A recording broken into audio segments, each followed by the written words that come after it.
Hello. Well, hopefully you're gonna like this video. I've been pondering the 3.6 for quite a while. This is mine. It's a 15. It's got 90K on it. Runs pretty good. But I'll tell you, people, what we're looking at is a PCV valve, genuine Mopar, I believe. But here it is, right down here. It's right there.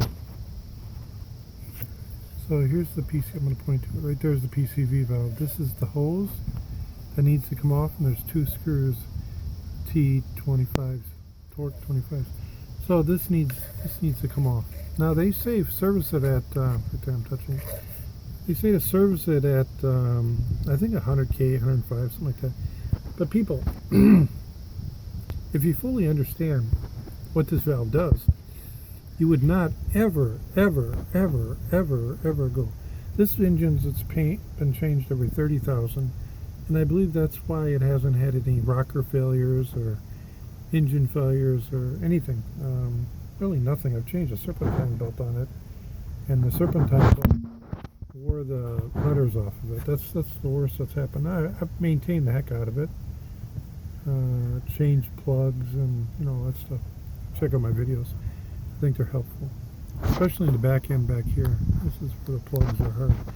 Anyway, the PCV valve releases pressure off the crankcase and off the valve covers, and so if you're using really thin oil, which I don't, I use 1060 on this thing, castor oil, racing, like a racing supercar oil. It does shut down the VVT a little bit, but the car doesn't know it. It's sort of stupid in that way. So I don't get any error codes, and I get a little less gas mileage, but nothing's screwing around with my cams either.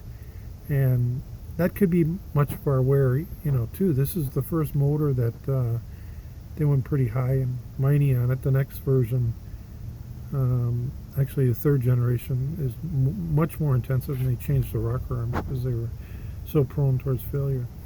But this thing right here has an orifice in here. It's very, very small. That can plug up. And then this right here has a rubber around it, and that fits on the end of the camshaft. That's why when you're taking off the valve cover, you got to take that off, otherwise you won't get it off. Right about here inside, there's a centrifuge, and it might be actually right there. It's where the bigger place is. There's a centrifuge there, and that whips, the oil going into the PCV valve down a little bit, so there's less oil going down there. But after I took the intake off a few thousand miles ago, you can check my video on the spark plug change. It was shit full of oil up there. Now the motor doesn't burn any, but once you put oil in that Plenum in the intake, it doesn't really go anywhere. Oil tends to stick a little bit and just sits there. So anyway, I really recommend changing this at least every 30,000. You can get a cheap one.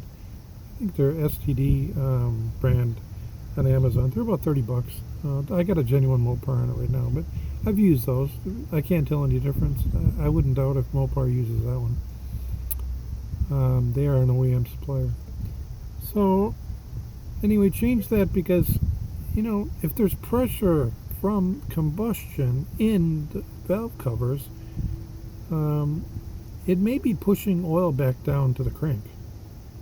It depends how much pressure there is, but especially at idle, when there's very, very, very little PSI.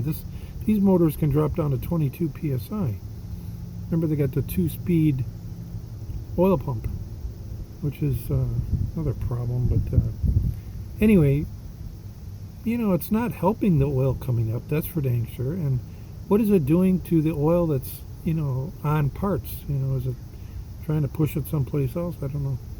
So it's just a good idea to change that thing frequently, and God, don't go 100,000 miles. You're just asking for problems. I mean, what older mechanic would ever change a PCV valve at 100,000 miles? An incompetent one, that's what would do it.